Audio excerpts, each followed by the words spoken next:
President Biden desperately calls on Congress to intervene on the railroad strike before it causes a national disaster. Elon Musk tells the world through Twitter he plans to share all the suppression around blocking the Hunter Biden laptop story before the election. Representative Kevin McCarthy could lose out on Speaker of the House before he's even gotten started, and the Bank of America gets real on the 2023 recession that's coming next year. Thank you so much for liking and sharing these videos. You gave my last video 28,000 likes, so thank you so very much. Really helpful to a small news organization.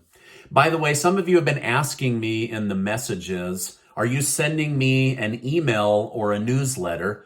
In most cases, yes, that is me. I have a newsletter that will go out on occasion to keep you in the loop on big stories I can't share here on YouTube, things about my giveaway. It's just another way of me communicating. However, I will never ask you to text me for your banking information, to join me on Telegram or WhatsApp. Those are scammers and you should avoid them like the plague.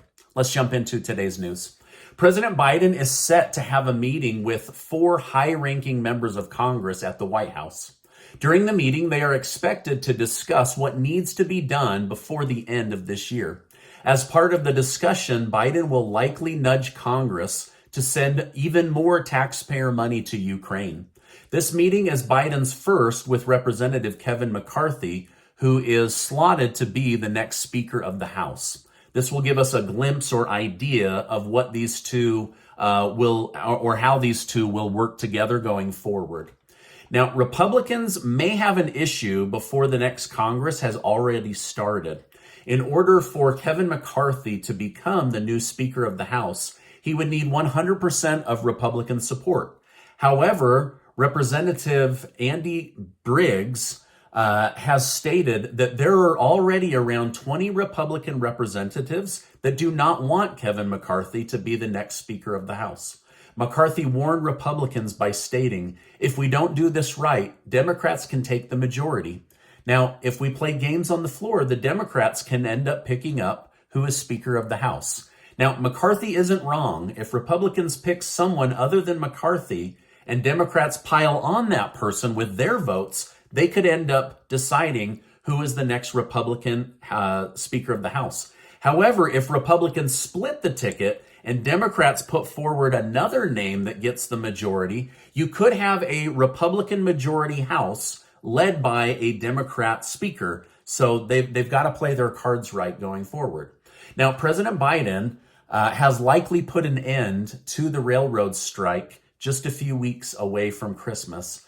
As expected, he has called on Congress publicly to end the strike. He stated, as a pro-labor president, I am reluctant to override the ratification procedure and the views of those who voted against the agreement.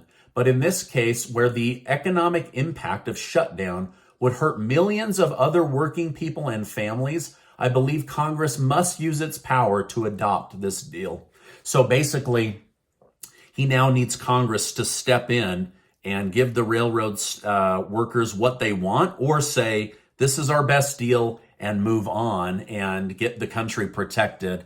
Can you imagine if there were no trains moving, there would be no trucks moving? I mean, it would be a ripple effect like we've never seen before. Elon Musk has started a feud with Apple after they reportedly gave Twitter a hard time. Musk claims that Apple has threatened to take Twitter off the App Store without offering an explanation, and has also largely stopped advertising on the Twitter platform. Musk stated, Apple has mostly stopped advertising on Twitter. Do they hate free speech in America? So he's now trying to say leaving Twitter for bringing freedom of speech is equivalent to hating freedom of speech. Now, I see what he's trying to do. I don't know that I fully agree with it, but he is trying to say, listen, you're voting with your dollars and you're voting to suppress free speech. Now, on another note, Musk has also publicly said that he will be releasing internal files from Twitter, which claims to show free speech suppression. While we don't have the exact timeline on when this will be, Musk stated it will be soon. He claimed that the public deserves to know what really happened. And I agree. I think we should know if big tech and the FBI colluded to work together to suppress a major news story that affected a presidential election. It certainly appears that they did, but I like to believe that people are innocent until proven guilty, and he may have the receipts to prove just that. Now, let me tell you, the White House does not want this behind-the-scenes narrative to leak out about Hunter Biden. They've spent $250,000 of American taxpayer money on lawyers to block and suppress this suppressed story. So there's ongoing collusion to keep this thing blocked.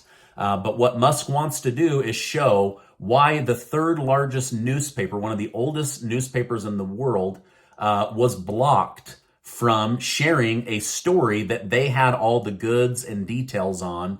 And then other major news outlets and influencers were also blocked. Now, speaking of Elon Musk, I want to tell you about a group that you should definitely keep your eyes on. I've told you about them once before, but you need to do your research and see if this is a fit for your money.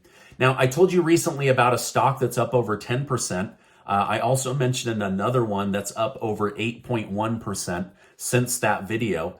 And I believe that those are still in their early phase, just as I believe the one today that I want to tell you about is. But this one has mines with cobalt, gold, as well as dig sites right here in North America and now in Argentina that have lithium. And I want to tell you more about this group because lithium, they're saying, is the new gold rush, right?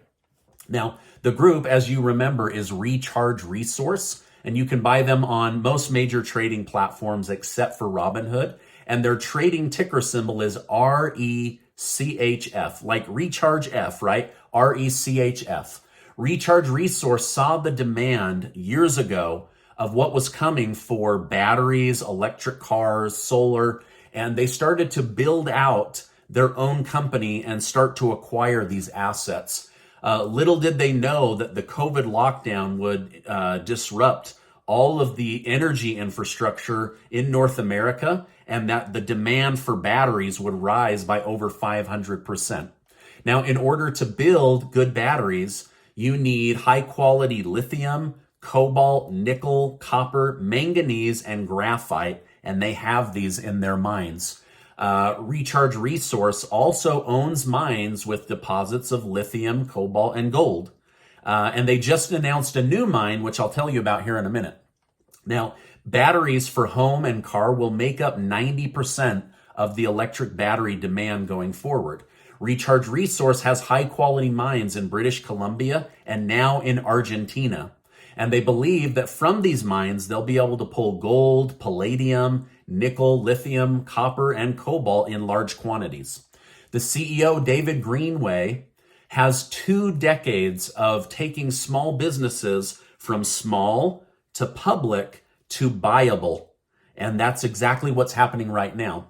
Also, Lawrence Segerstrom has 38 years of traveling the world as a geologist and a mining director. So the quality of people running this group is at the highest level. So this group has multiple paths forward as I see it. Mining and selling directly, or possibly being purchased by one of the bigger miners like Rio Tinto, who I've told you about, or maybe Vale. These big miners, they need the resources that these junior miners are discovering. They're small and nimble compared to these behemoths, but then they come in and buy them out. And so that is another path forward. Now, Recharge Resource is currently trading under $1. So they haven't gone through their big burst of growth just yet, which is why I'm here to tell you about them. But they, since telling you about them, they've announced that they have secured 100% ownership in a lithium brine mine in Argentina that has unusually high amounts of brine lithium.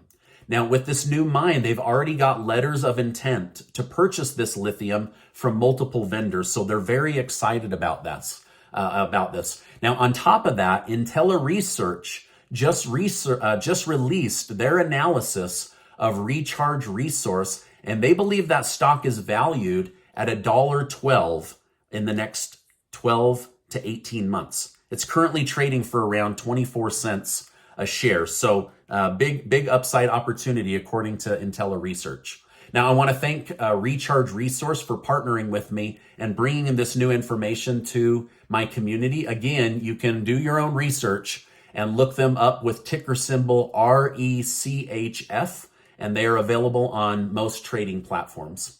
Now, in a recent interview, Mike Pence chastised Donald Trump for his recent meeting with Kanye West and his associates. Pence stated, President Trump was wrong to give a white nationalist, an anti-Semite, and a Holocaust denier a seat at the table. I think he should publicly apologize.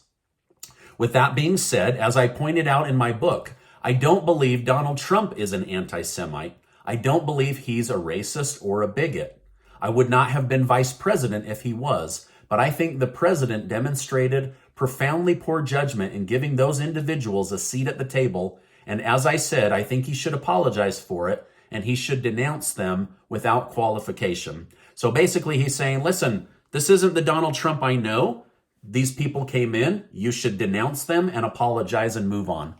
Now, on some positive news, the top analyst for Bank of America believes the United States of America will go through a mild recession in 2023. Now, some billionaire hedge fund managers have been predicting something worse than 2008, something worse than 2000. But Bank of America says the data, more often than not, points to it being a light recession versus a heavy one. So hopefully they're right, and these hedge fund billionaires are wrong. I mean, honestly, it wouldn't surprise me if these billionaires were like trying to scare people and drop the price so that they could scoop it up and then drive the market back up. I don't put anything past some of these sneaky billionaires on Wall Street. Anyway, I thought that was some good news from Bank of America. Hopefully we see a light recession and not a heavy recession or something worse than 2000 or 2008. Now, if you want to stay up to date with me in case I get suppressed or can't get a news story out on this particular medium, make sure to subscribe to my newsletter. I'm never going to sell your information to anyone else, and I'm not going to beat you over the head with emails, just occasional emails with updates and information that I think is highly valuable. I'll leave a link down below. Also, make sure to take 20 seconds to get your name entered to be one of the winners of the $15,000 that Casey and I are giving away, thanks to generous video sponsors. I want to remind you that you are amazing. Make sure to check out this important video and be subscribed to the channel. Hey, thanks for stopping by today, and I will see you on the next video.